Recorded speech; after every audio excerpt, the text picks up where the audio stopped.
4-bob. Ijtimoiy tarmoqlar paradoksi. Ijtimoiy tarmoqlar dajjoliy tizimning asosiy tayanchiga aylandi. U odamlarning ongini, xatti-harakatlarini va tasavvurlarini o'zgartirib, ularni uning kelishiga tayyorlamoqda.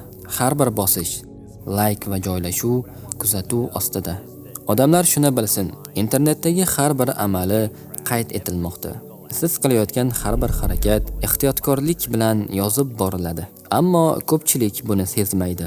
Ko'pchilik Google faqat qidiruv tizimi, Facebook esa do'stlarning yangiliklari uchun deb o'ylaydi. Aslida esa bu platformalarda sizning psixologiyangizni o'rganishga ixtisoslashgan muhandislar jamoalari ishlaydi. Natijada insonning qiziqishi, odati va hatto fikrini ham o'zidan yaxshiroq biladigan global kuzatuv tizimi shakllanadi. Biz ijtimoiy tarmoqlardan foydalanyapmiz deb o'yladik. Aslida esa ular bizdan foydalandi.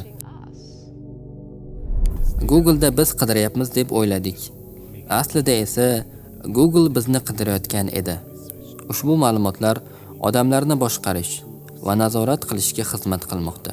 Shu yo'l bilan milliardlab insonlar bir zumda o'chirib yoqiladigan raqamli tizimga qaram bo'lib qoldi. Bu dajjoliy imperiya uchun qullik vositasi.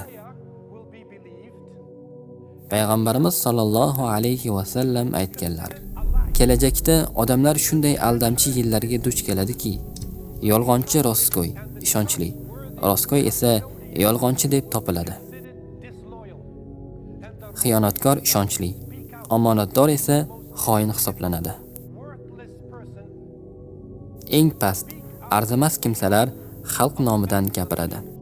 Ana shu davr keldi.